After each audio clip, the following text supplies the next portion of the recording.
Pete Hegseth has said recently that I didn't read the whole thing. Helen sent it to me. That basically asks Americans to get on bended knee in the name of Jesus Christ. Hey, Maureen. Hey, Ellie. Hey, Ruth Ann. So that's an interesting development. I think we all know that. Hey, Linda.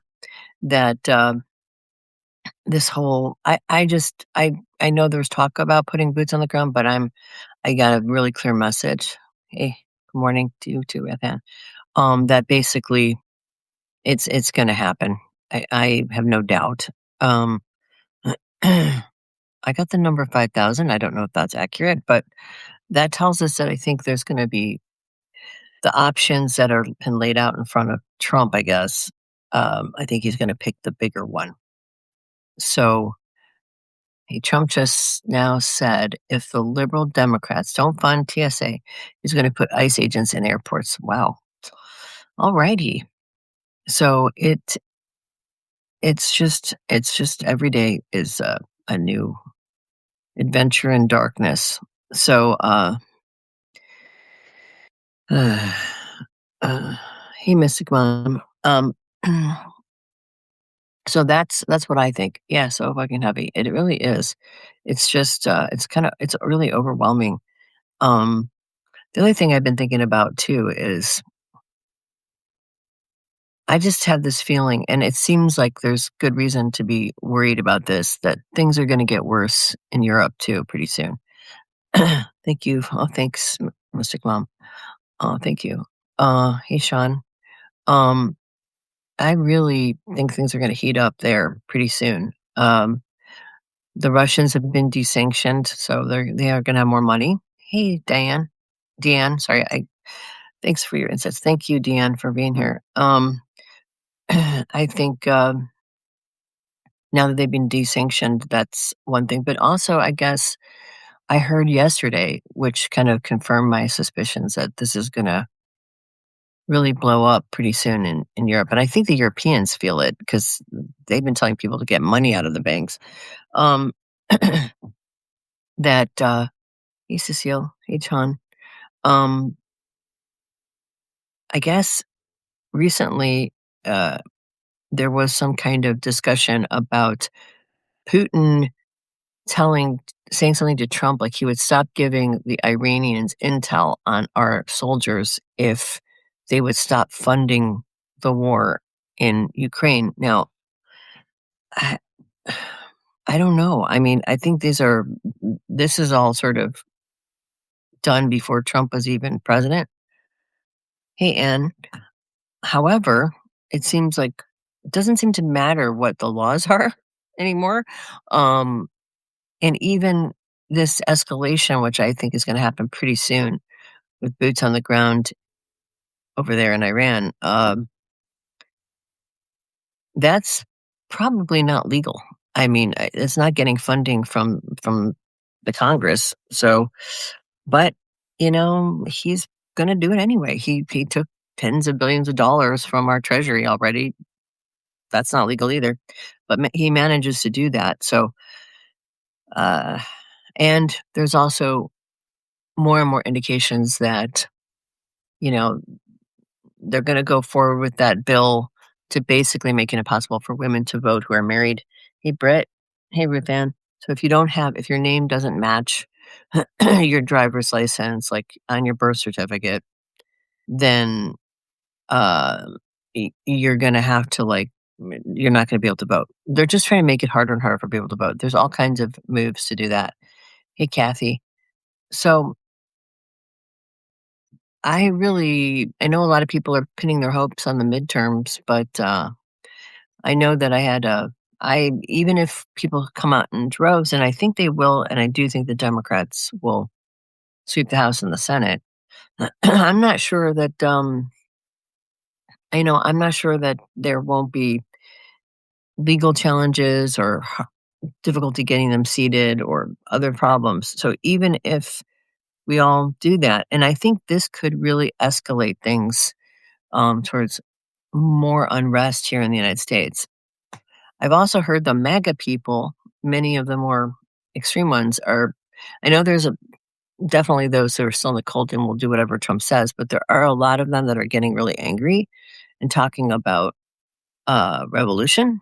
I don't know if those are the people that were the J6er type people. I'm not sure, but that's what I've heard. So anybody know anything about that? Let me know. Hey, Eileen. Anybody have anything they want to talk about? That's the terrifying thing. Laws don't apply anymore. That's right, Ruthann. They don't. And it doesn't seem to matter anything, really. It seems like they just trample over laws and find ways around them, and we're just supposed to be cool with it. It's really, really disturbing, the trend.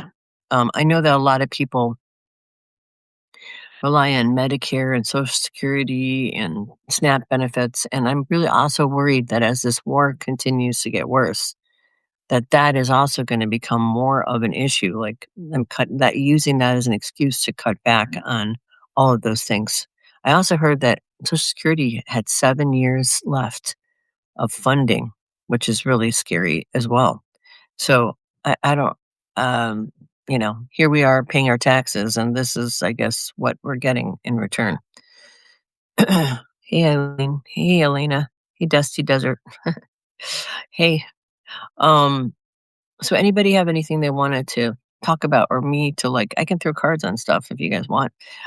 Anything that is on your mind that you're worried about or I mean the economy is another thing that I had a dream right as Trump took office that was one of the first things to hit the American uh, people was a really bad financial crisis.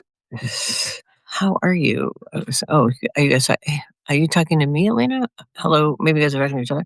Fuentes, Owens, Carlson have started to divide the MAGA base. How will this impact the election? Well, I've heard actually Fuentes is telling people to vote Democrat. Weirdly, um, what does next look like? Hi, okay, I'll look into that next week. Hi, Denise. There is a missing. I heard about that. General. He is an MIT graduate, Project Blue Book lead. I am. Okay, you're talking to me. Okay, I'll have to check. I'll check my DMs. I haven't been on Substack lately. I've been so busy, not just doing this, but lots of stuff going on in the family. Okay, I'll look for that, Elena. Yeah, I heard about that. What's his name? Because I think I might have it written down, but I was going to okay, I won't worry. But I will look for it later after I get done. Um, I wonder, yeah, I think this is very strange, right? I mean, I was gonna actually try to find information about this guy, try to get his chart, try to do some research into him. Neil McCasland. Okay. I'm gonna write well, Neil McCasland. Yeah. I was thinking about writing a Substack piece, kind of going into a deep dive about that because that is very weird. Um, I mean, it's oh my I kind of wondered if maybe, it kind of makes you wonder if there's something stranger going on.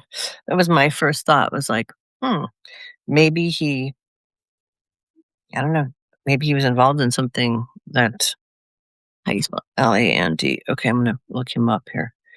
I kind of wondered, like, my first thought was like, he's been involved in this stuff for a long, long time. It sounds like, Project Blue Book goes back to like the 60s or something. I mean, maybe it's just something really mundane, but your first thought is like, did somebody hurt him or did he get abducted by aliens? I mean, I don't know. But I'm gonna look into it. I am gonna try to dig in, try to do some meditation and also try to find some kind of information about his birthday and see if I can get anything there.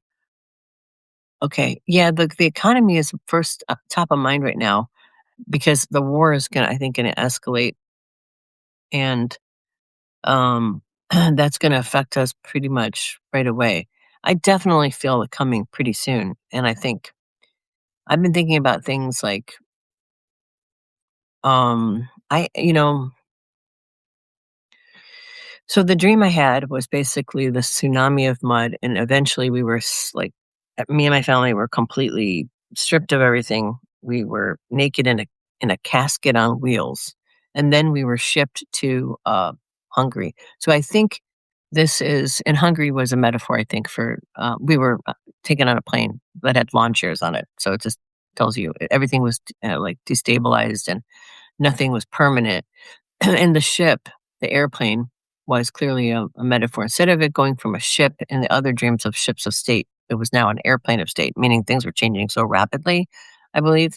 So I think whatever happens here with the economy, this might be part of the plan in a weird way. I kind of wonder, thinking about it in retrospect, if this war, like I said, also, like I got this thing back in the summer. And I think these things are all connected. I've been thinking about this too. Is that Xi, Putin, and Trump have an idea that they're going to carve the world up into fiefdoms, right? That the Americas and I guess Greenland too are going to be under Trump control. Asia is going to be under Xi control, and Putin is going to have Europe. And um, it feels like this plan is. I really feel like they're. I mean, I really feel like they're going for it. I really feel like that. I had that hit, but I don't know behind the scenes. And a couple of days ago, actually, yeah, it was on Thursday. Me and some of the psychics from my class, and Helen, she's also in the class. But so we all kind of just threw cards on different things having to do with what was I going to say? With my brain I just had a brain fart because I was looking at I just started seeing everybody asking about this different things. What is the economy going to look like? Okay, so back to this. So I think I'm wondering. My thing is, I feel like the Iran, the whole Middle East thing. This is this thing and what's happening in Europe is somehow related, and I think now I see how they're related. They're related because I think Trump is probably going to defund the Ukrainian war from our end. And I think that's sort of Putin's sort of go ahead to jump in and go into the Baltic nations and start, things moving in that direction where he wants it to go. Um, and I think the thing with the economy is if they can break our economy, and I think this, like I said, might be part of the plan with the war. They don't seem to care about us at all. Like there have been people in the administration here or the regime, the Trump regime, saying things like, "Well, the economy is fine. It doesn't matter that things are goods are going up. That the economy is stable," which I don't really get because that's clearly not the case. The economy is going to collapse if people can't buy things. If gas gets out of control, we will go into at the very least a recession, and it looks like this whole month moving into early April, the moon is right on the Neptune midpoint, that whole thing I talked about in the astrology.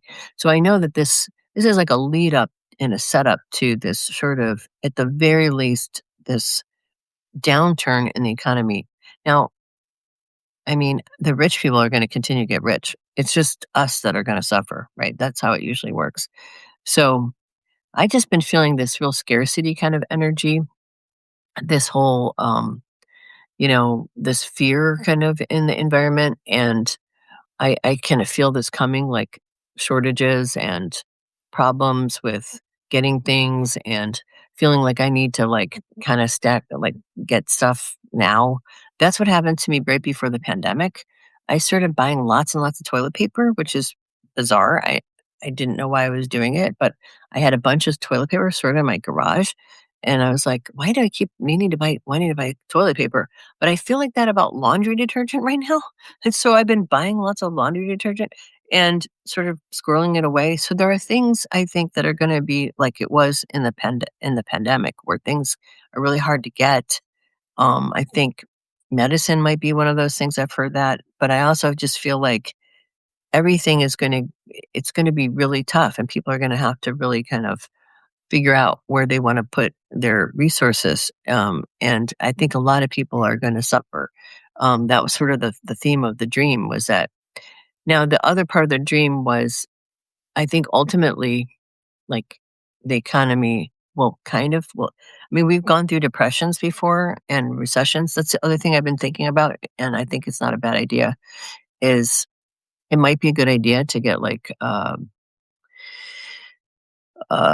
heirloom seeds that are not, hybridized so that you can keep growing things and they'll seed and you can regrow them. If you have a little patch of land in your backyard or your front yard where you can plant some vegetables, it's not a bad idea to do that. Um, I don't know if you heard about what's going on in Hawaii. There's a massive flooding there and a potential dam break. I haven't checked to see if it has happened. Um, Trump just issued a threat to Greenland against it. Okay, there you go, Jeff. That's the other thing. I mean, people were like, I was saying, I had so the other thing, and I have to write about it more. I have some, meditations and more journals to post on Substack. But one of the other things, probably I don't remember. It was a few months ago. In the meditation, I was looking. We decided to look at the Prime Minister of Canada and get stuff about him. I don't know why we decided to do that, but we did.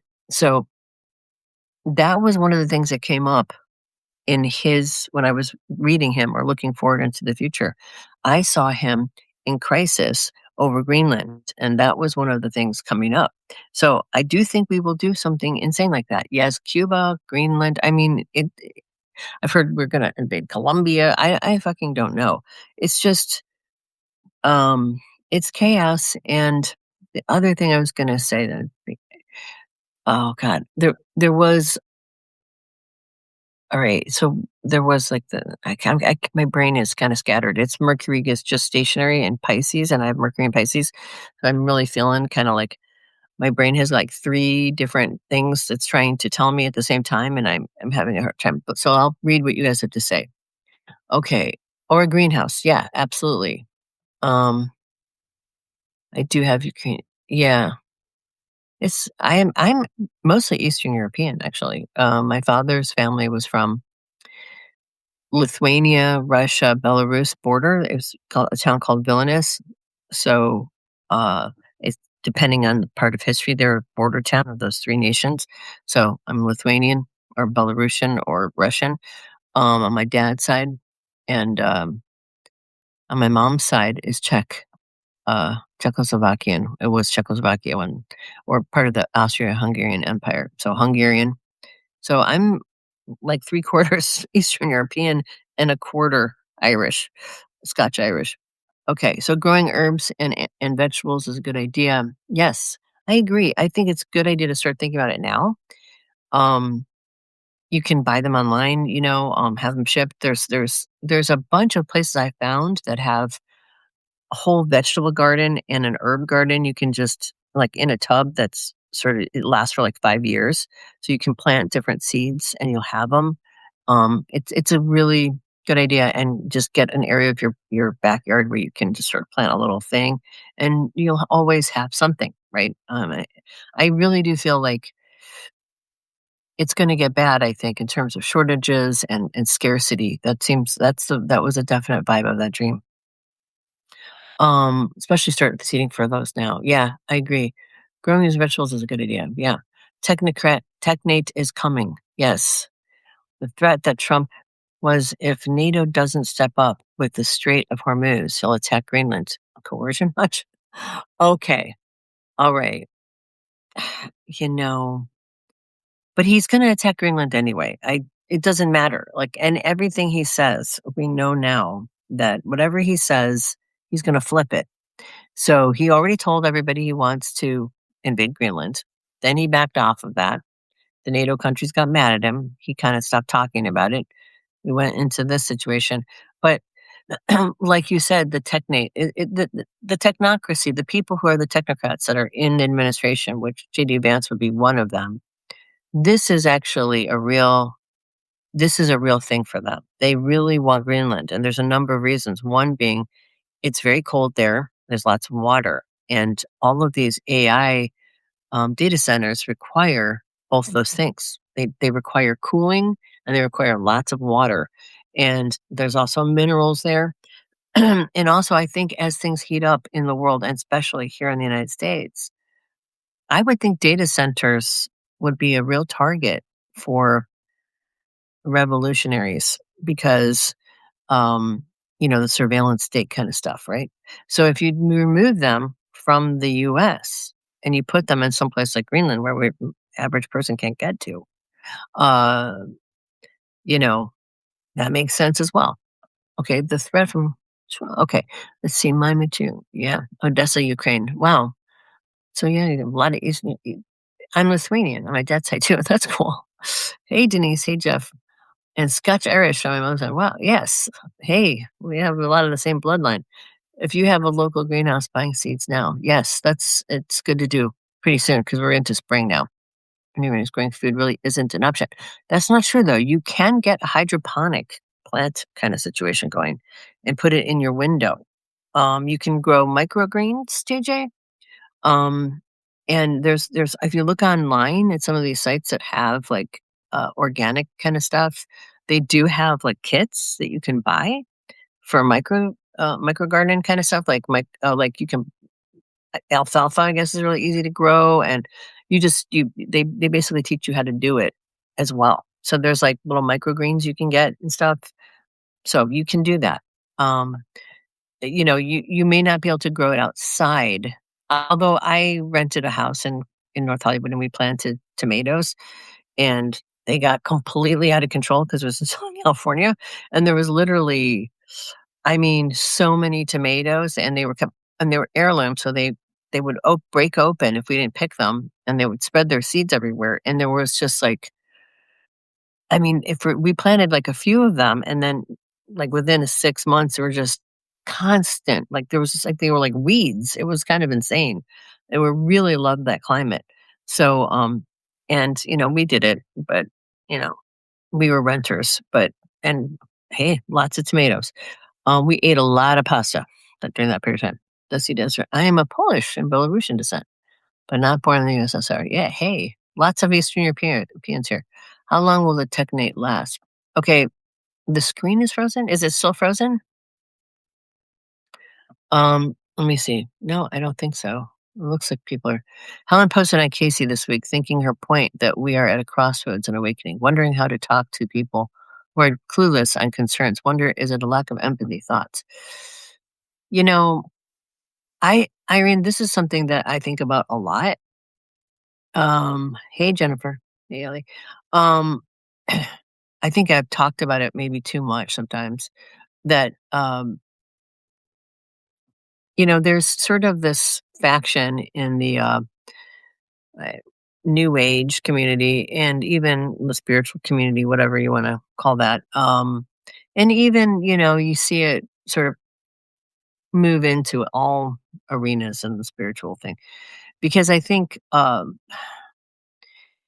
agree with you that there is some kind of trying to spin this in a positive way.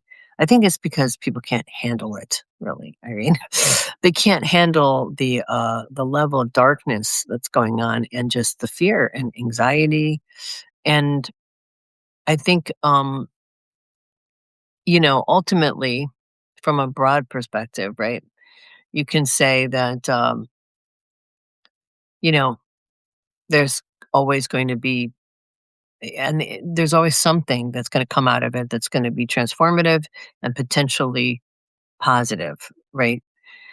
I think I personally think all of these plans that I'm picking up on about Xi and Putin and Trump and all of these machinations going on behind the scenes. Oh, that was what I was going to say about the psychics. You have to watch that. I'm going to post it here, but one of the things that came up was the high priestess, like in out of the five of us, it came up in four people's uh, tarot readings. And the high priestess is all about stuff happening behind the scenes that you don't see. And I have seen it come up recently in another setting where it was clearly about machinations going on behind the scenes and somebody with bad intentions hiding and sort of like spying or using information against one person to sort of blackmail another. And I kind of feel like that was something that came up across the board when we talked about what was going on with Netanyahu and this whole situation in Iran. So there is some kind of cabal going on, I think, here, and it's not exactly what it appears to be. I think this is another thing. We think, okay, yeah, Jeffrey Epstein, sure, that whole thing. Clearly, this is all happening as that stuff is, and are still missing half of the files, right? So, how much worse is it going to be?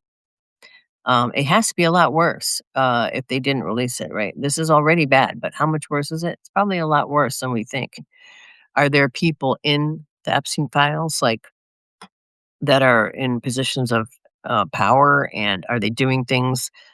Are there even state secrets or other things in there? Who knows, right? We don't know, but um, it makes me think to some degree, and especially after reading this book, Nick Redfern's book, that was basically about the Bush administration, where they had this plan to, they wanted to go to war in the Middle East, and they planned to make a big holographic projection of Jesus in the sky to convert everyone to Christianity. This is like a theme that's been kind of threaded into our government from in the Pentagon and other places to have this Christian Armageddon style war in the Middle East. But I feel like it's also kind of a cover for something else, which is this desire to to create this, to remake the world in a new order, right?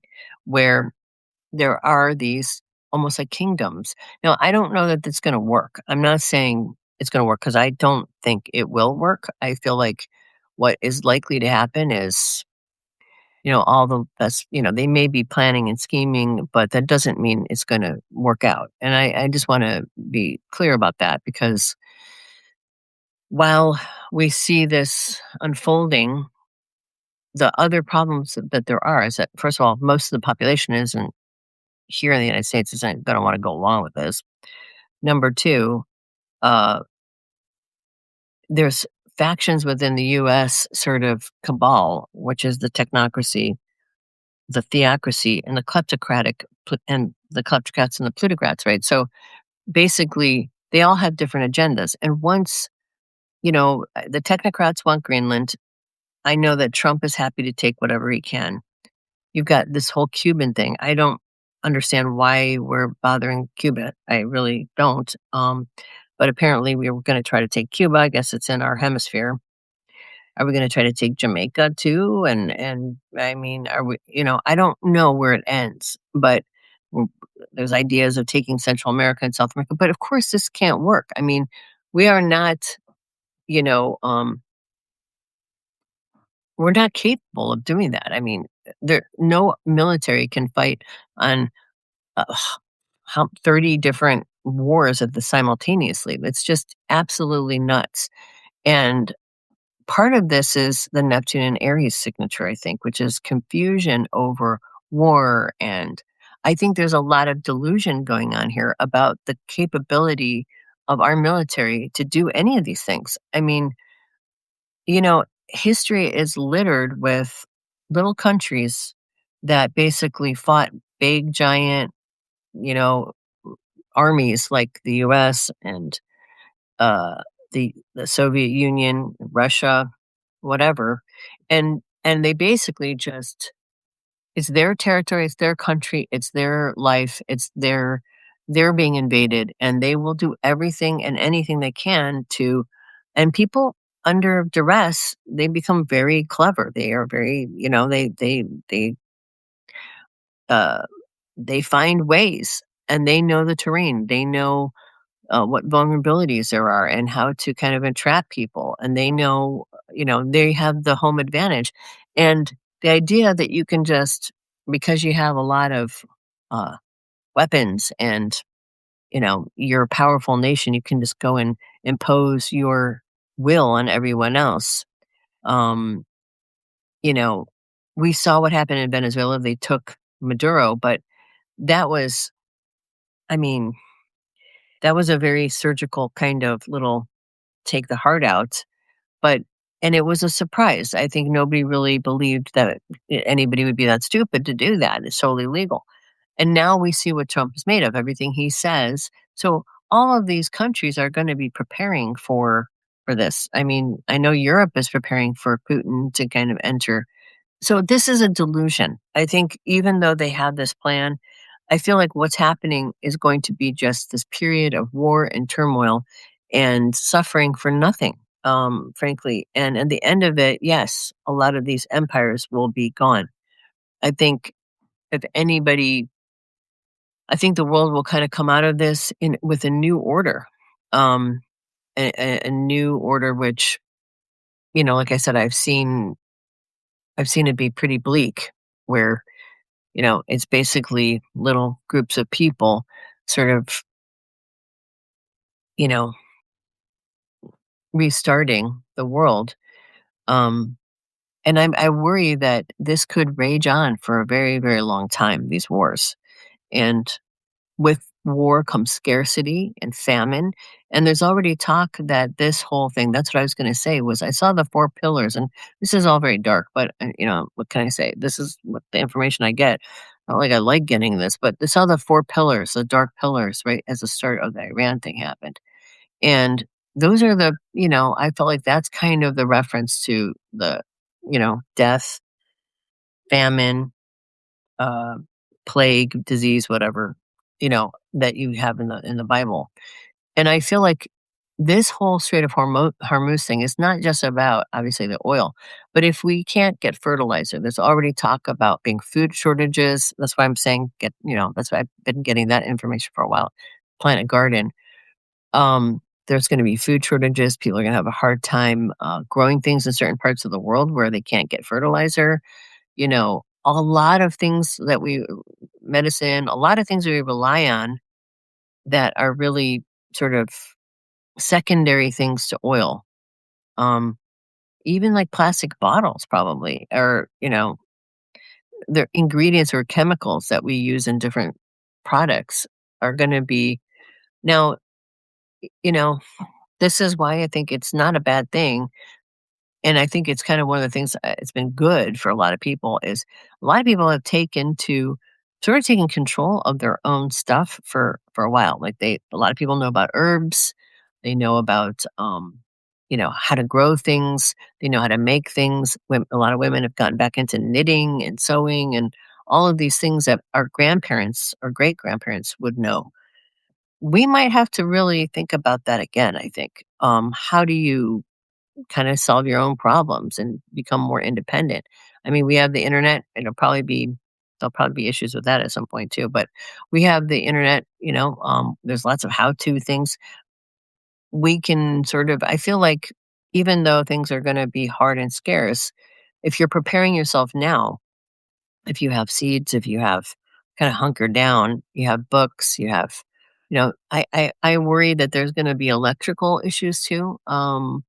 Grid problems, attacks on, I think it's not just physical attacks that are going to be a problem. I think there's also going to be attacks on, cyber attacks on banks, on electrical grids, on all kinds of things. And so we're talking about this very sort of tumultuous sort of period. However, at the same time, people are very resilient. The one thing I am worried about though is I feel like you know, having the healthcare situation be such a catastrophe here in the United States. Um, and I think they're going to probably eventually try to get rid of Social Security and Medicare. That was the other kind of thing in several of the dreams I had. That was the implication. And the social kind of net, even the little bit of social net we have here, I think is likely to dry up. And it's going to put a lot of us in a position where, people will die. And I think that's the point, is what I'm trying to tell you. I really feel like part of this whole cabal going on is, and I've said this over and over again, is to kill a lot of people. A lot of people that they don't feel, um, they don't care about us. And I think they just feel like you know, we're just dead weight to them, to the elite. to the Jeffrey Epstein class, as people call them. So, you know, I don't know that we know all the it feels like to me it feels like there's something else underneath all this that we don't see, and it feels like it's probably even darker than we know. Okay, let me look at here. Eastern Europe, we had Irish from dad. That's cool. Um, there's a lot of delusional psychics out there that are trying to make Trump sound like a spiritual warrior. Oh wow, I'm glad I haven't seen them, but this is something that Elena, that ugh,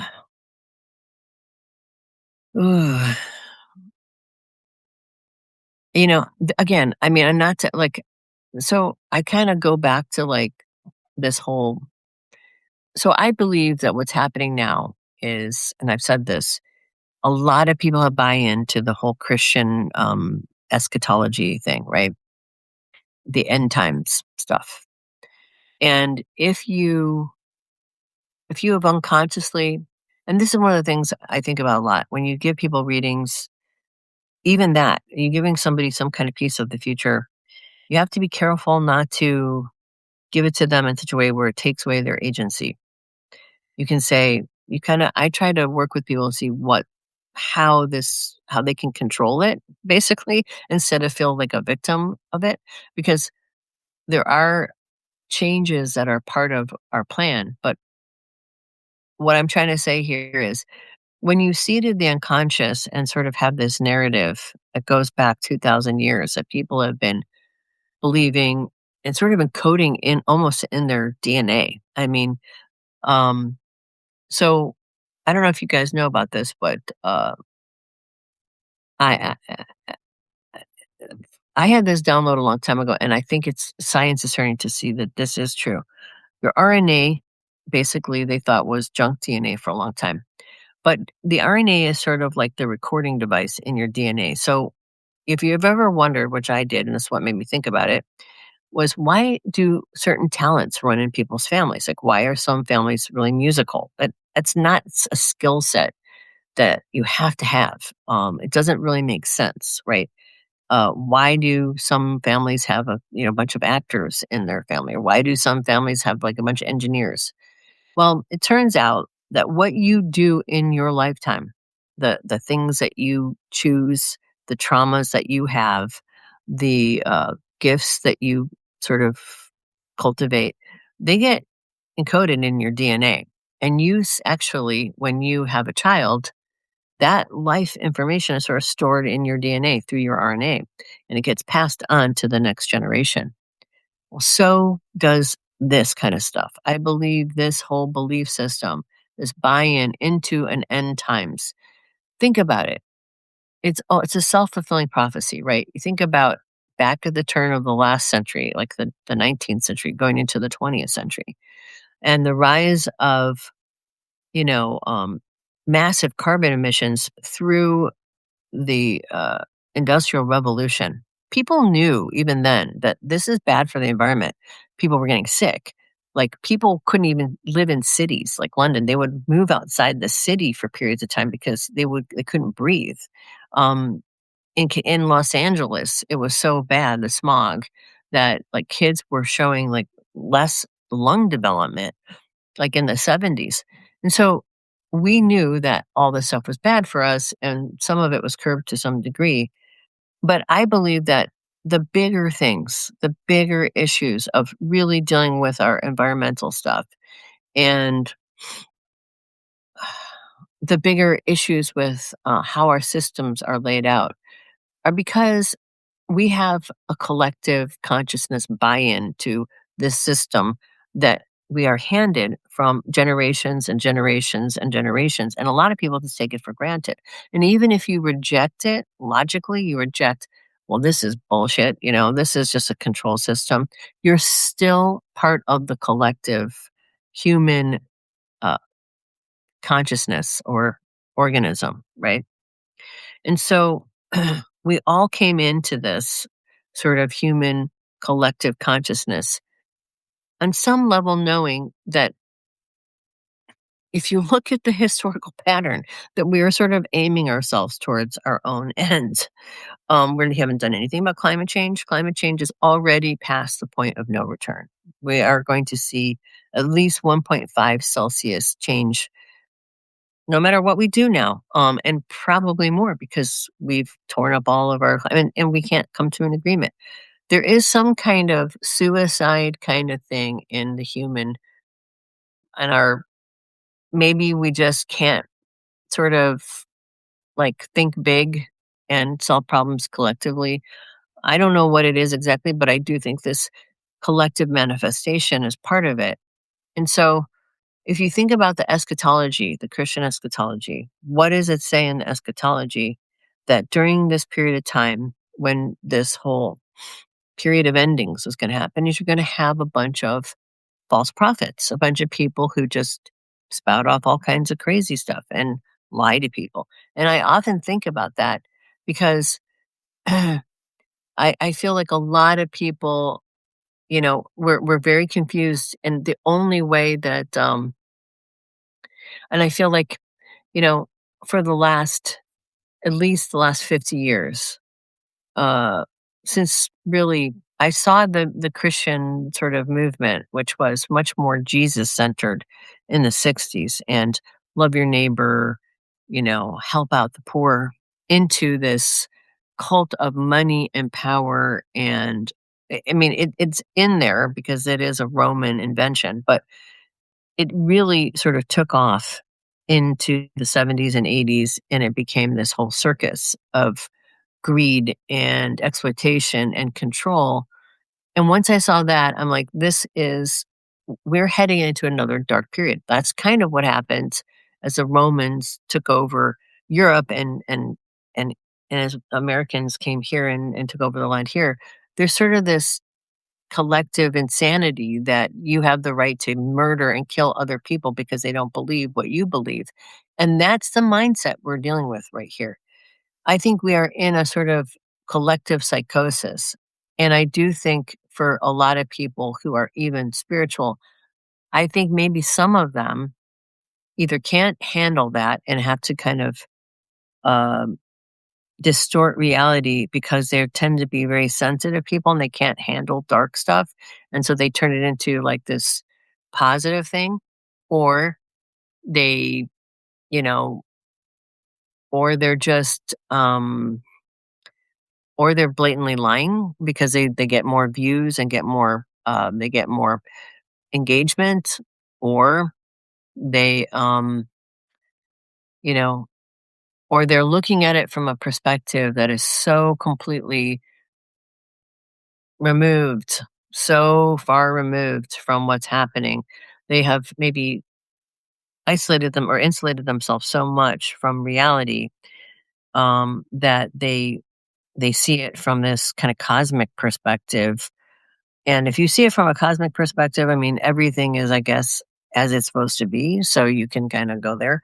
But I think that is the hard thing, I think, for people who are, and I don't know. I mean, some people may just be blatant bullshitters, I think, too. I mean, I think there's that.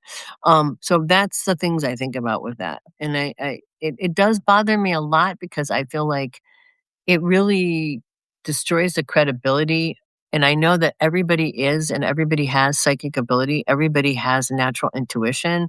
Animals have it, we have it, and by people doing this, by lying or misrepresenting or kind of bending things to because they're maybe afraid or whatever their motivations are, it really undercuts not only legitimate and real experiences and people that are really trying to be genuine. But it undercuts people's own intuition and their own actual psychic ability because if you're watching that and you are feeling anxious and you're watching somebody who does that for some reason, like you want to get more information or you want to listen to someone who you feel has got intuition as well, and they tell you something that is opposite of what you feel, but it's really nice and it sounds great and you're happy to hear it, then it's undercutting your own intuition. And that bothers me a lot because it is so important right now for people to be plugged into their own knowing. and everybody has it. I mean, we all are consciousness encased in the meat suit, and the more in touch you are with your consciousness and your soul, whatever you want to call it, soul consciousness, the more information and the clearer and better it is. And I think sometimes too, there are psychics like Sylvia Brown, for example, was a great example, and she's not around anymore. But maybe she was psychic at one point. I don't know. I didn't know her whole career, but she got to this place, I think, where she was so arrogant and greedy and so puffed up on her own power that she just, I mean, I watched her on the first time I ever saw her and the only time I've ever seen her was on, like, the Montel Williams show, and I think it was, like, in the '90s, and I was hanging out with my friend, and, we were in a band together, and I was like, "Hey, let's check this." Oh, he's a psychic, like, because we both were psychics too. Um, and, um, and it was like, "What? This woman is, like, completely crazy and, like, totally off." She would be saying things like, somebody be like, "Yes, Sylvia, I'm wondering about my brother. Can you give me some information about him?" "Oh, honey, he's dead. He's got stabbed in the eyeballs. He's long dead. Don't worry about him. He's fine. He's on the other side." And then they'd be like, well, actually, he's alive. No, you don't know, but he's already dead." And then she would just fight with people, and it would be just like this this insane uh like, what is this woman's deal? And everybody she read, it would be like that. And I just thought, this woman is delusional. And unfortunately, Neptune rules both delusional people and psychic people. And I know from going in being a psychic for in the early '90s and meeting lots and lots of other psychics, there are a lot of people who are just crazy people who think they're psychic, who hear voices or who are kind of like kooky, are not really very tuned in. They're tuned into something, but it's not anything that has anything to do with this world or being able to get information about it. So that's all I can say about that. I could keep talking about it because this is like a pet peeve of mine.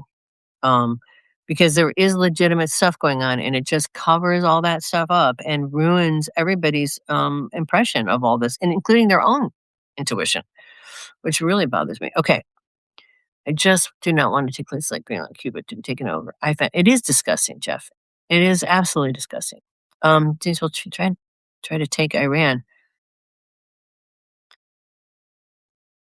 I think the point of this is really to let Israel take Iran. I think that's the other piece of it is, well, I saw the three major powers in it. I think the minor power of Israel, I think it is Israel's plan to sort of take over the region. And I think the reason being, and this is insane but true, is because, and Mike Huckabee kind of admitted this, right? Is because in the Bible it says Israel has the land between the Euphrates and the Nile, which is the entire Middle East. So in order for the kind of hard on of the Christian right to get their return of Jesus, which by the way you can't make that happen. That's not how it works. But anyway, but they're trying. They're trying to kind of trigger Armageddon, in my opinion. And this is where you get a lot of this craziness. They have Israel has to basically control the entire Middle East. So the ultimate goal, I think, is for Israel to take over Iran and to take over all those countries in the Middle East. So I guess you could say there would be four fiefdoms, right? You would have, and I don't know about the rest of Africa. I maybe Middle East is in the African continent, really kind of at the top there. Um, I don't know that I don't have like a information about that, any kind of plan on that level. But I think the Middle East is definitely the fiefdom of Israel. And so I think that's the new world order is four major powers that stay localized in their region. I think this is the idea. I don't know that it's going to work. I'm just telling you what I think the idea is. And you have the Asian power, you have the European power, you have the American power, and you have the Middle Eastern power.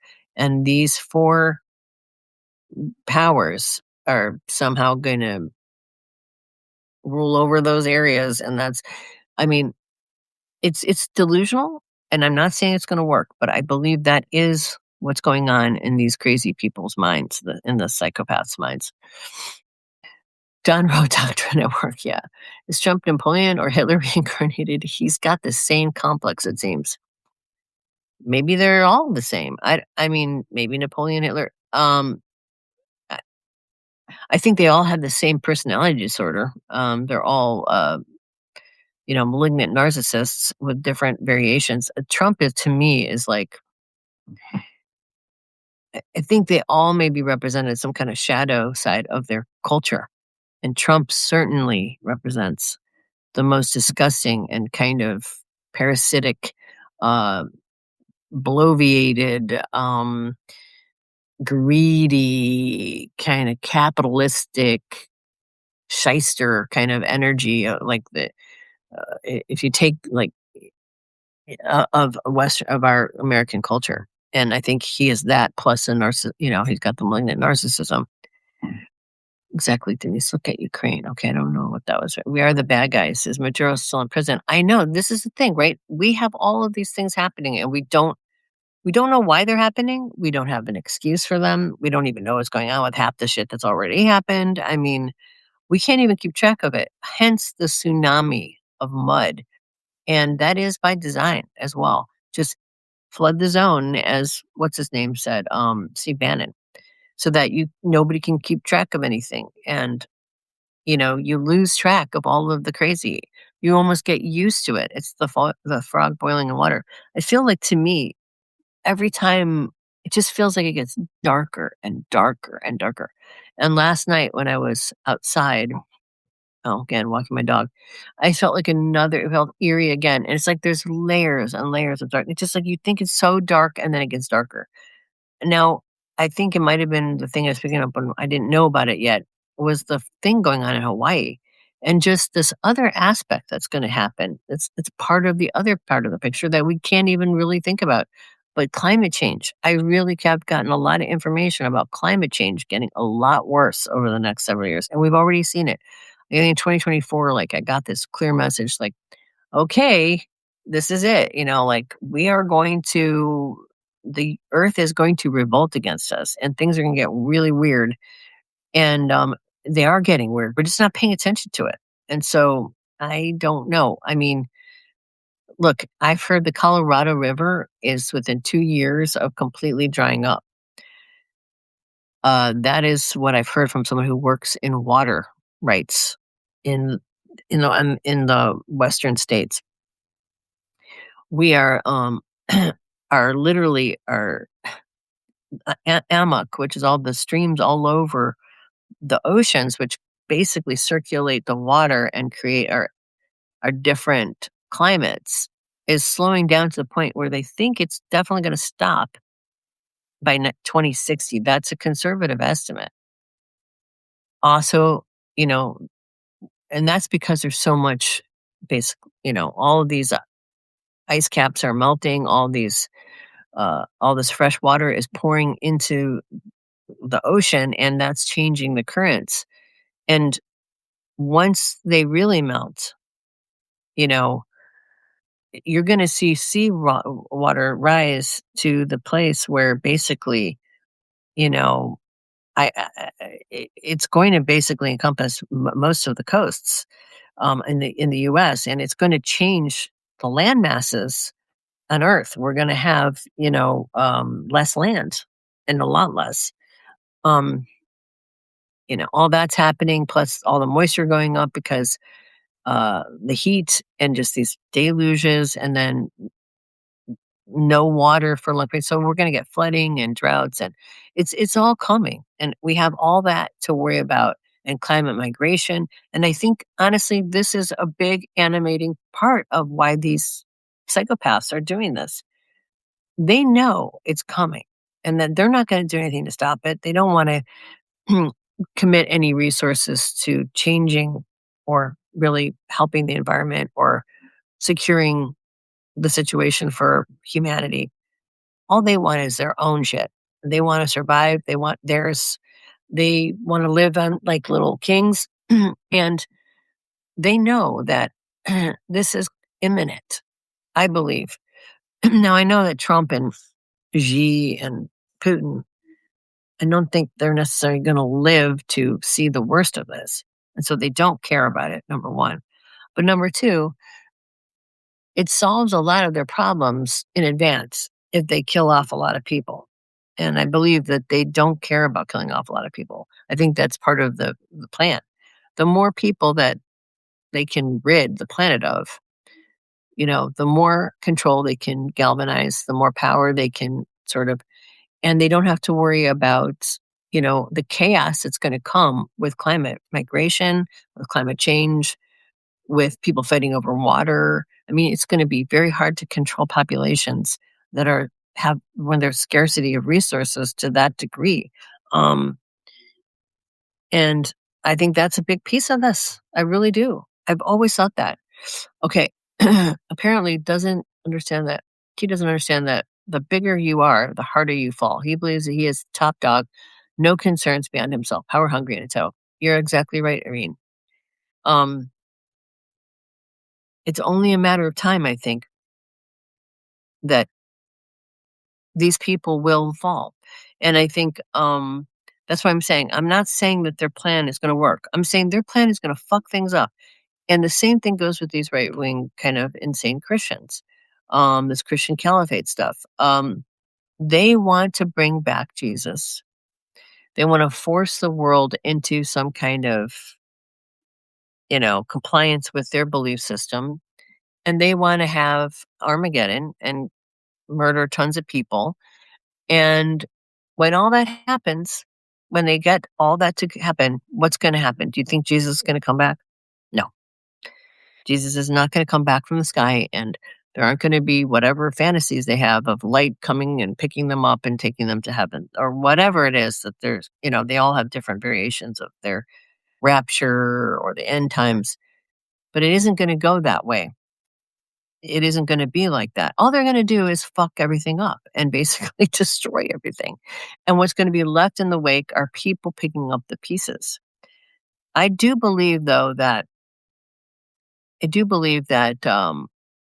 on a weird spiritual note, I have always believed that that particular God, Yahweh, was some kind of an evil alien sort of character who tricked people into worshiping him, and he's very malicious. I mean, he was an old weather god, basically, that got turned into the monotheistic big god of the Hebrews.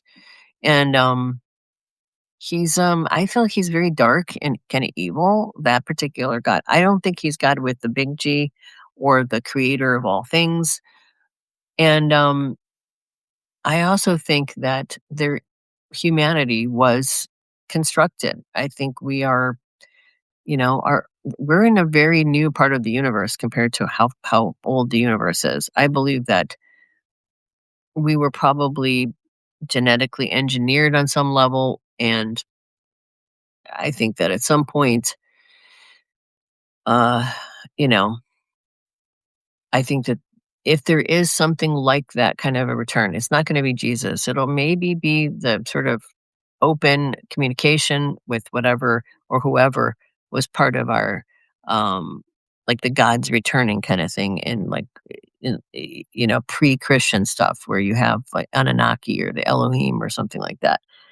The gods being these not actual God, not actual creator of all things, but creator of humanity, creator of this biosphere, of this sort of terraforming earth kind of thing. And it makes a lot of sense when you look historically at the record and everything else that there was something that landed here and kind of got us going, planted some seeds here. And I think at some point, once we get evolved enough and we blow ourselves up, I think the potential is that there might be another sort of communion with something else that kind of helps us out. I think that's possible, but it's not going to be like what they think. Everyone should just plant a garden. I agree, Mary. Plant a garden. Ever since the U.S. became more malevolent than benevolent, we deserve to be taken down a few notches. I agree with that. I mean, I have to say, like, I'm not wanting people to be hurt, but, you know, I mean, the Iranians, this is another thing that just came out that I guess they have ballistic missiles that can actually go 4,000 miles. It used to be 2,000 miles. And I guess they try to hit some kind of really far away um, base and on some island that was like 4,000 miles away. And they were going to get there, but we shot the missile down before it got there. And now there's fears that they could shoot ballistic missiles into Europe because that's now we're 8,000. I looked it up miles away, but I don't think it'll be long before they do get ballistic missiles or some kind of intercontinental ballistic missiles that could reach us. I mean, Kim Jong Un said he was going to give them some. Maybe the Russians would. I don't know. Um, but it makes you think. And there's been drones sort of sightings over Washington, over where Marco Rubio is staying at some like military site. All it takes, I guess, there's supposed to be 17,000 sleeper cells, 1,700 sleeper cells in the U.S. of Iranian. I mean, they get some drones. Again, maybe they take out the White House or I mean, would people be sad? I mean, I know like it happened in Iran. A lot of people did not like the Ayatollah. But once they started getting bombed by the US, they really hated us a lot more. Um, I don't know. That's the only thing I think about too here is like if Iran did start attacking here in the US, which I think is likely. I think that Uranus Mars conjunction is coming this summer around July 4th. I've always wondered why is it so close to July 4th? Well, this would be a very significant date for us, right? Um, I think once the summer comes and we do get some stuff, we're gonna probably and it's probably some of it will be Iranian, some of it might be domestic as well, um, or maybe it'll be domestic terrorism or people who basically, um, you know, have sympathy for the Iranians or who knows, man. Everything's so fucking crazy right now, but I know something's coming. Will that help Trump? And this is the thing about the false flag stuff. It could help Trump because remember 9/11? I was alive, I'm sure you were too. I mean, George Bush was the worst president in US history until Trump. He was an idiot. He also broke the Geneva Conventions by torturing people. He's a moron, okay? And he's also was a terrible, terrible, horrible president. And he clearly wanted to go to war in the Middle East before this even happened.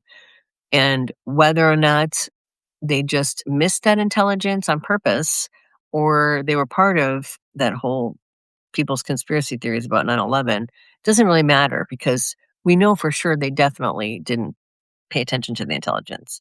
And that seemed very purposeful. There's a lot of things that seemed purposeful about that. That was, maybe using this other foreign agent to be a false flag to not really a false flag, they did wanna destroy us, but use that as a way to gin up support here at home to be able to go to war over there, and I know how it felt. It was, like, scary to see, like, people being murdered here and feel like what was happening. It was just so much anxiety, and it was very overwhelming and incredibly sad, and it does stir up in you this very deep, you know, animalistic human thing where your tribe is being attacked and people rallied around. Now, I went to a bunch of anti-war protests. I did not believe we should go to war in the Middle East. I was very vocal about that back then. I knew it was bullshit in terms of the reasoning. It didn't make any sense. And a lot of people did. There were millions and millions of people who protested that.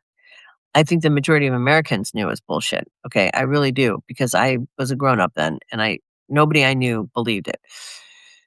As opposed to the first Gulf War where people did believe it. People did not buy it, the yellow cake uranium bullshit and all that stuff. However, there were people did want blood, man. They wanted blood, and I think people they wanted to maybe attack the right people, but they wanted to attack, and so they used that energy to kind of get away with that. So I'm worried about anything happening here. This could this could make people rally around Trump more, and that worries me. However, I think he is reviled enough that a lot of people still would not.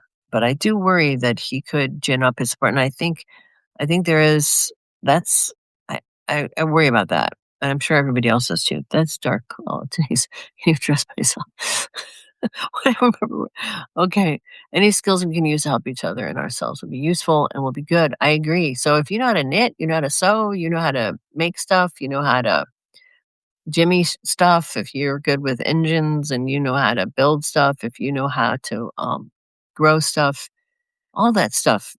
I think, we might go back into that kind of a place where the good thing is we have YouTube now. I mean, not that, even if the internet is wonky at certain points, which it might be, you still can watch stuff and learn stuff right now and get good skills about how to fix things and do stuff and get some books. Hey, Jeannie. Um, a lot of the good problems might also come from weak structures that need to be built. I agree. And that has been happening for a long time. I know you're right. Irene, China will not ship fertilizer drug supplies at great risk. Fuel will be wise dramatically. Malcolm Nance does a great daily podcast on war. That's right. So exactly. So this is going to be hard. So you might want to get some fertilizer now. And drug supply is going to be bad. I've heard other people saying that you should try to ask your doctor to give you more of it now, like to give you like a extra supply, because it's going to be a problem. Hey, Linda. Uh, okay. Oh my God. Don't forget the average nutcase that will be in nuttier. That's true. How will they get rid of Social Security and Medicare? They just won't exist. I think they'll just defund them. I think Social Security is already running out of money. Supposedly, it's got only got 7 years left, which is terrifying. Meaning, if they keep cutting, if they keep taking money, which they do, they steal money from Social Security and benefit. So how are they going to pay for this $200 billion, right? If we're already have like a $34 trillion debt or something like that, which that's also a problem. That could totally collapse our economy at some point as everything, this new world order happens. So we owe money to all these different countries. Now, Social Security, which, if you remember Al Gore saying he wanted to put it in a lockbox, it should be in a lockbox, but it's not. So basically, they just take money from Social Security.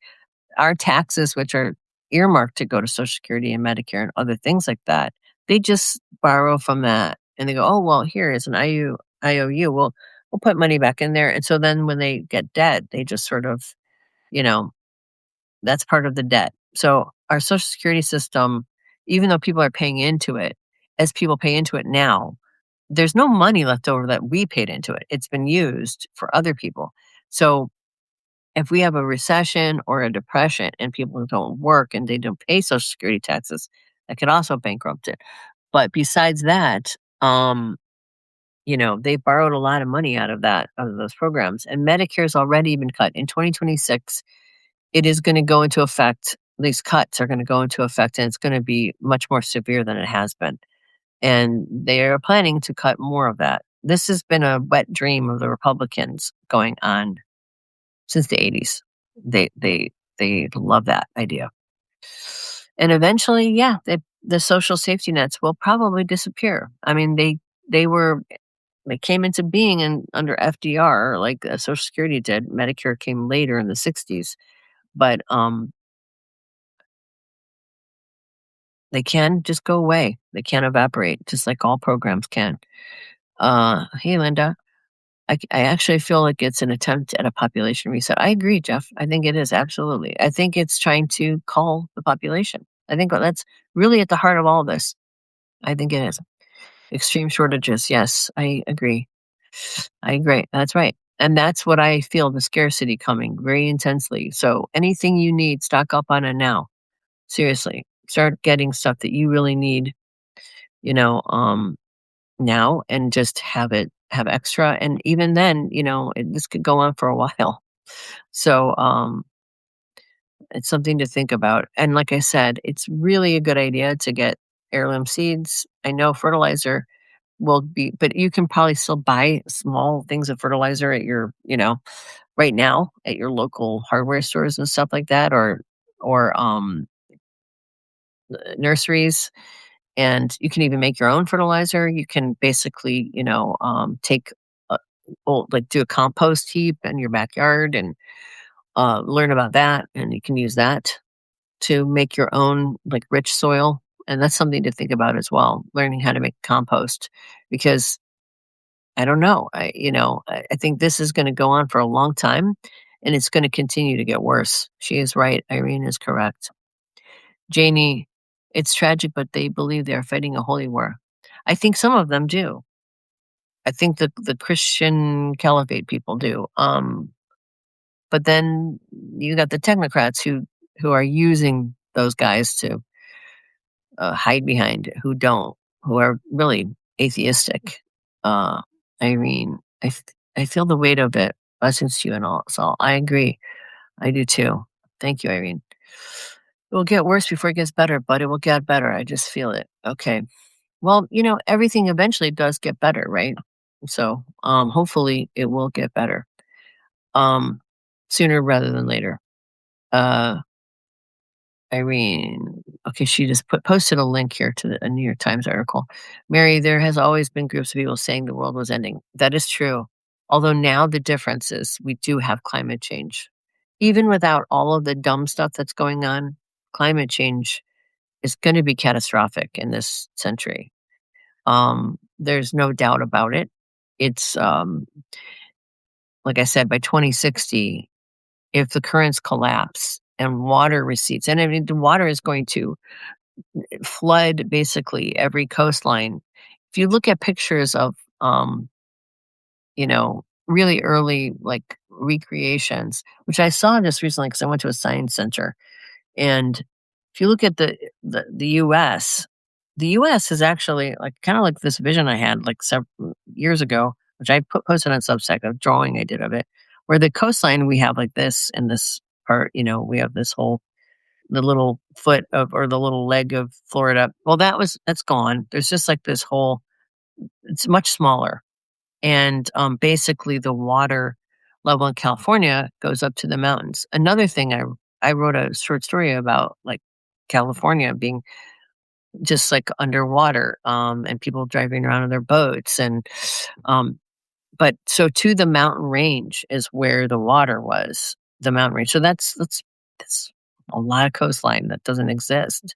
Um, so to the mountains, I think of like kind of not the Sierra Nevadas, but maybe it's the Sierra Nevadas. I can't remember all the different mountain ranges. But if you look at a map and you see that there's sort of like an inland area right here, and then there's a bunch of mountains that that's where the water went all the way to the mountains. And the other side on the East Coast, it was further in, and there's no Florida. And there's a giant river, like it's massive. It's not like a normal sized river that took up the middle of the country. So the country was actually split in two, and it was a very small amount of land compared to what we have now. Um, that is that's like basically before, that was when the world was really warm. Um, it was super hot and we had dinosaurs and stuff. As the world cooled off, we got this sort of the land structures we have now. But this is across the world. We're talking about not just water problems, but physically as water floods in. And this we're talking it's 2026 now. If 2060 is the timeline that uh, scientists are giving, they told us that climate change going to 1.5 back in the 90s wasn't going to happen until the end of the century. They had to revise their models because they were too conservative. So they tend to be conservative. They're very conservative people. They do things very much routine. They don't take risks or of logic, or they give you the most conservative estimate. So 2060 is a conservative estimate about when those are going to collapse. And once that collapses, Europe will be plunged into 60 degrees lower temperatures overall than what they have now. 60 degrees is a lot. It's basically an ice age. It's they're not gonna be able to grow food, they're not gonna be able to survive there, and that's another cause of migration. So we're talking about climate change is existential, and the difference between all those other times when people talked about the end times, which they have been since Jesus, Jesus's time, like Paul thought that he was gonna live through the end times. The turn of the last century, there was a mass movement as the 20th century emerged. People thought for sure that was going to be the end times. You're right. The difference is, I don't really think that the Bible's idea of the end times, like again, I just said, is not a real thing. It's sort of like a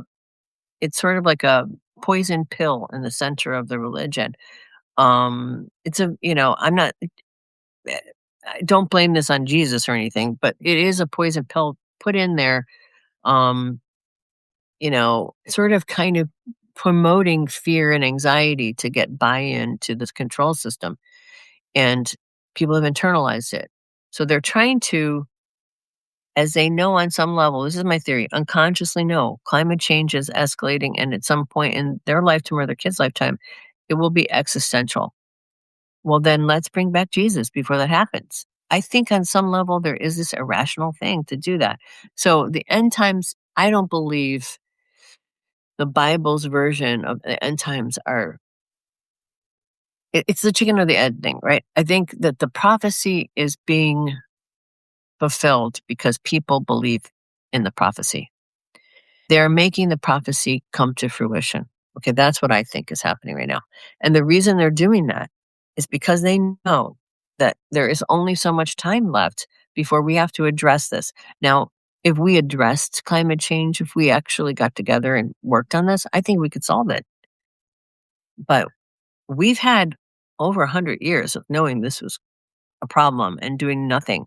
And we just pulled out of all of there has been no movement, no actual real legitimate political movement towards that. I mean, there were people or presidents who tried to move the needle, but they never got very far.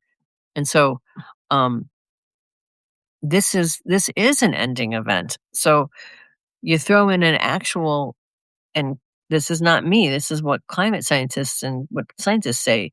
We are in an extinction level event right now. It's been happening for a long time. Starting 100 years ago, the loss of species has been exponential. There's something like 1,000 species that go extinct every day. And we've lost so many species of animals and insects that it's just mind boggling. And we are at the threshold where it's not going to be sustainable here much longer in the kind of numbers that we are.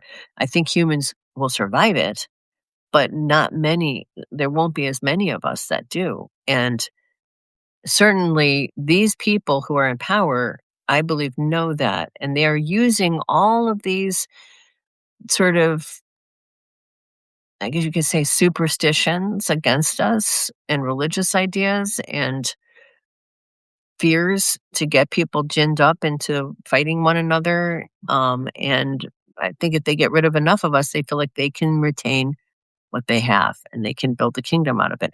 That is literally what I think. I think that's what's happening. And it may not be put in that exact terminology, and they may not think about it in that exact way.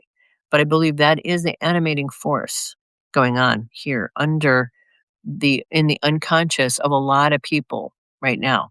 So it is a different time in that we were not in the throes of a massive climate disaster about to hit us in this century. It's going to start by the end of the century.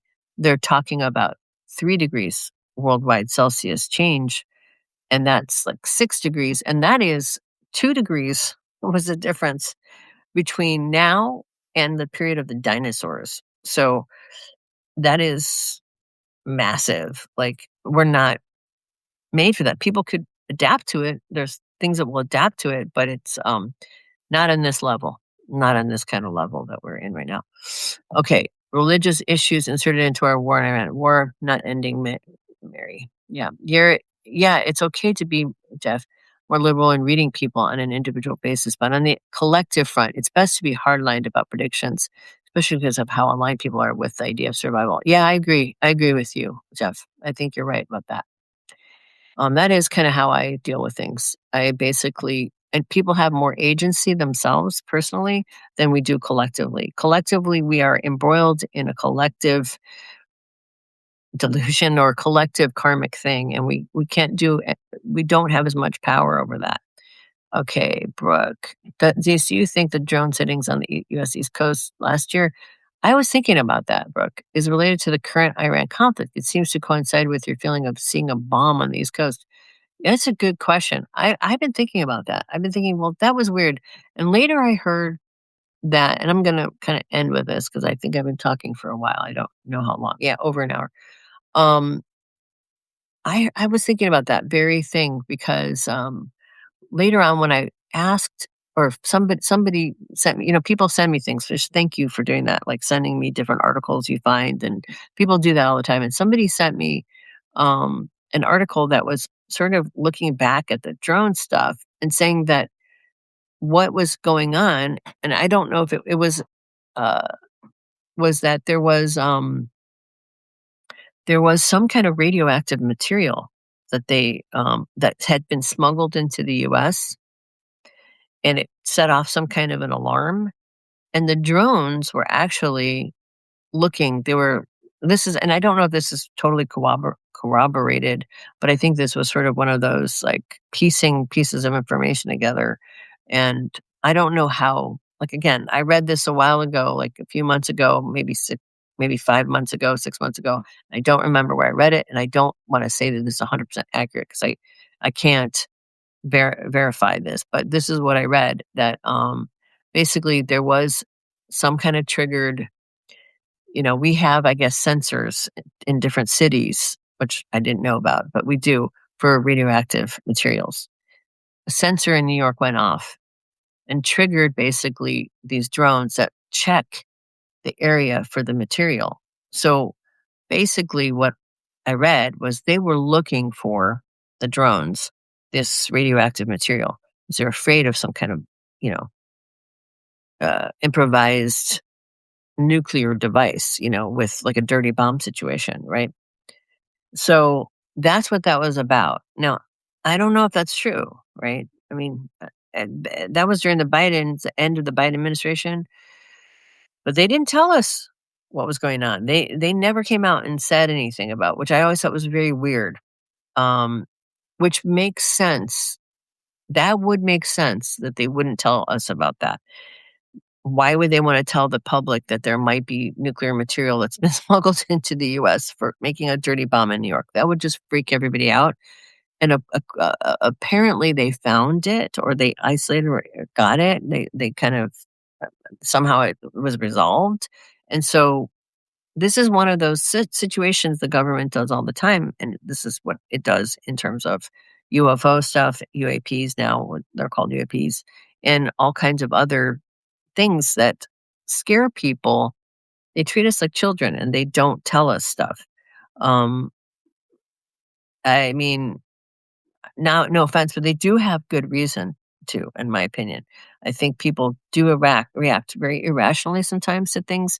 So I guess I felt like we didn't need to know that the problem was taken care of, and therefore, and maybe they didn't want to tell people because if there was dirty material in New York and they didn't warn people, but they were just looking for it, that might have made people upset too. I mean, so there's kind of it's a no-win situation, I think, and that's why they didn't bother to tell anybody about it. But that was what I heard. And so that could be related to Iran, right? I mean, if there are 1,700 sleeper cells in the US that are Iranian related, um, maybe they could see this coming, maybe they seem to be preparing for this for a while. Maybe they knew on some level that, I mean, let's be real. I think Trump did not win that election in 2024. I think he stole it. Maybe they had intel, like Russian intel, that the Russians were going to interfere in our election and Trump was going to win. Maybe they knew that Israel and Netanyahu were, had some kind of deal. They have intelligence as well. Maybe maybe not the same type, maybe not as good, I don't know, maybe better, who knows? Maybe they could have guessed, uh, but maybe they did smuggle in some kind of nuclear material with the intent that, they were gonna do some kind of, a maneuver, you know, if we did what we did just now. I don't know. So I have thought about that. I mean, already by that point in 2024, think about 2022 had already happened, right? Where the Middle East was already it was already conflicted. It was already having problems. Hamas had done that whole thing against the kids at that, and the people of Israel, and all those people died. And um, that was there was all kinds of lobbing missiles back and forth, and there was a lot of tension before even Trump came in. So I just figured Trump is going to be the nail in the coffin. So also the Biden administration was very pro-Israel as well. So and I think Biden even said he was a call himself a Zionist, which um I mean, I believe Israel may have a right to exist as long as they respect their neighbors and don't treat people badly, and they allow the Palestinians to have their own state. Under these circumstances, this is a different situation, right? Um, you know, so you don't want to be like, oh, Israel deserves to do whatever the fuck it wants. No, it doesn't. Nobody has a right to hurt and harm and commit genocide against anyone else. So you know, he had said that, and the Biden administration was really bad about putting down like real hard and fast rules. Like, no, you cannot fucking hurt the Palestinians. You have to come to the table, make a deal with them, give them their own state. He didn't do that. He just kind of supported Netanyahu's bullshit, and people were being killed, and horrible things were happening. And maybe they saw this coming. And at some point, the U.S. was going to back this a genocide against the people and potentially going to spill out into a wider war. So they could have already been foreseeing this. I mean, I could see the writing was on the wall if and especially from their perspective. I mean, um, you know, I think there's a possibility it could be related. I don't know if it was them, but I mean, it was already, like I said, a genocide going on there, and people were really upset. And the U.S. was unfortunately allowing it to happen and partnering with Netanyahu to do horrible things to people. So I think there could be a relationship there. All right, I'm gonna go. I could read you guys and talk to you guys all day. Oh, I just want to read the Sylvia Brown thing really quick. Sylvia Brown, I saw her when she was new to the scene and she was accurate. Okay. But then there seems to be a point when fame puts them in the position of sacrificing their integrity. They don't seem to be able to say, I don't know, or I am not getting anything right now. I've seen it happen with many who gained fame. Hey, Dan, you may be right. And I don't know Sylvia from the beginning, right? But I think I had this guy who worked for Peter Herkos, who was an old man when I knew him. He was in his late 70s, probably to late 70s. I was like in my early 20s. It was like a 50-year gap. He was old enough to be my great grandpa. He was a good friend of mine, fellow Aquarian, and a seeker. He'd been in all kinds of mystical things. He studied all kinds of different religious and spiritual things. He had this insane out of body experience that lasted was he was dead for 26 minutes, documented, and he woke up actually on the table uh when they were gonna like basically do an autopsy or something. Like they were putting him into he was sitting on an autopsy table. So he was quite a character, and he was an Aquarian as well as me. And so, he was, like, really a really dear friend, and he said he worked for Peter Herkos. So when I was working as a psychic and he knew I was he knew me really well. He had this conversation because I was taking him to work one day. I was driving him there because he didn't have a car. And, he was like, Denise, I want you to know, I worked for Peter Herkos. And I was like, who's Peter Herkos? He's like, well, he was a very famous psychic in his day. So that was like in the 40s or something. That's how old the guy was. Okay. So Peter Herkos was like the first really famous, I think maybe, working psychic. He used to work for the police and all these other things. He said, I worked for him, and I would tell you that he was very psychic when he started. He was very accurate. And then as he started becoming greedy and charging the police all kinds of money to help them solve cases and charging people outrageous amounts of money, and he was greedy, and he got caught up in all that, like you said, fame and money. A lot of it was money. He said he lost his gift, and he was no longer a psychic anymore. He said, don't ever do that. And I was like, okay, point taken. I took that to heart.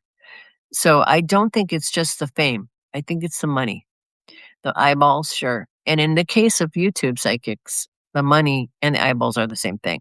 If you get a lot of eyeballs, you get a lot of money. So they're connected.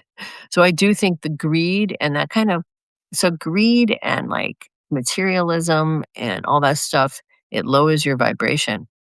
And when you lower your vibration, your information, you don't have connection to it, to spirit anymore. I think that's what happens. On that note, I will leave you all. I hope you guys have a wonderful week.